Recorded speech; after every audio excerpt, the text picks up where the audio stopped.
Welcome back to First Watch, the series on my channel where I let fate decide the next thing that I get to watch. The only rule is that I'm not allowed to have ever seen it in the past. This time around, fate has decided that I get to travel all the way back to the year 2003 for a non-linear drama called 21 Grams.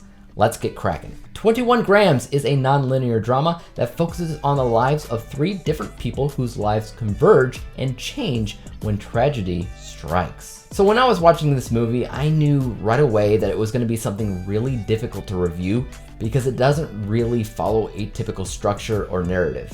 At the same exact time, because of the non-linear format, it's really hard to look away from. Movies that are scrambled like this don't always work.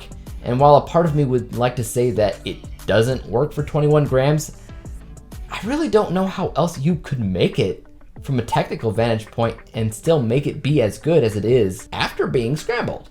Movies like this are tricky, hands down. The way that this film starts off with, it was chaos. I mean, I looked over to my wife and I said, I have no idea what's going on right now. But the more that the film played out, the more I was like, oh, okay, hold on. What once was chaos in the editing room has now turned into mystery, has turned into intrigue and foreshadowing. You know some things about how the movie's gonna end, but you still don't know what's going to happen that'll get these characters to that point.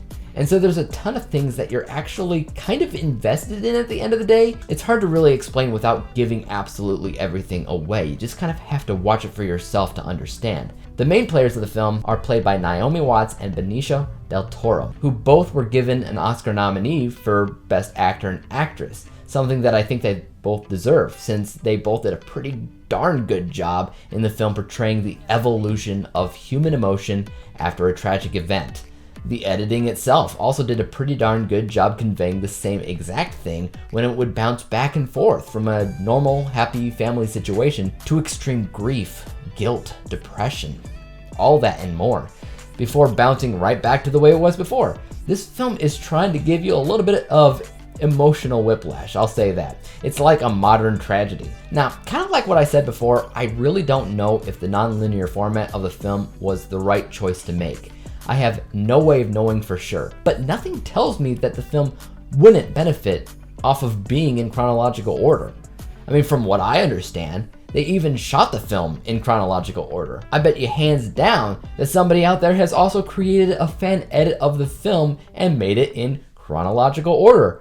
The only thing that I can imagine that doing is making the film make more sense, because what happens with a non-linear story like this is right from the get-go, if it doesn't grab somebody's attention right away, you're going to lose an audience. I'm a critic, so I stuck it out, but I don't know if I would have stuck it out if I wasn't, because I was pretty darn confused in the beginning. Now, if it were me, I probably would have done the editing a little bit differently. I would have kept it non-linear. I think that was a smart move, but not as chaotic as the editing was in the movie. I probably would have softened the edits a little bit, give it a little bit more time and space for the audience to breathe, give it some time for the characters to have more believable human emotion, if that makes sense. Overall though, this was a film that, kind of like the Before trilogy, it's made in a way that doesn't really match what I look for in film or in narrative, and so my rating model isn't going to match the film to a T. Keep that in mind, and let's take a look at what I scored the film, which was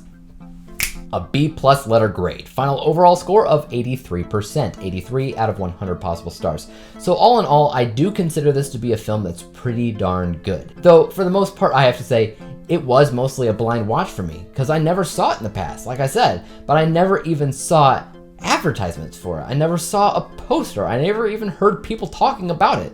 So that is interesting. Have you guys seen or heard about 21 Grams before? If you have, let me know in the comment section down below what you thought about it. And as for YouTube, you guys know what to do. Hit the like, subscribe button, and bell to be notified when I come out with my next installment for First Watch. And until then, peace out.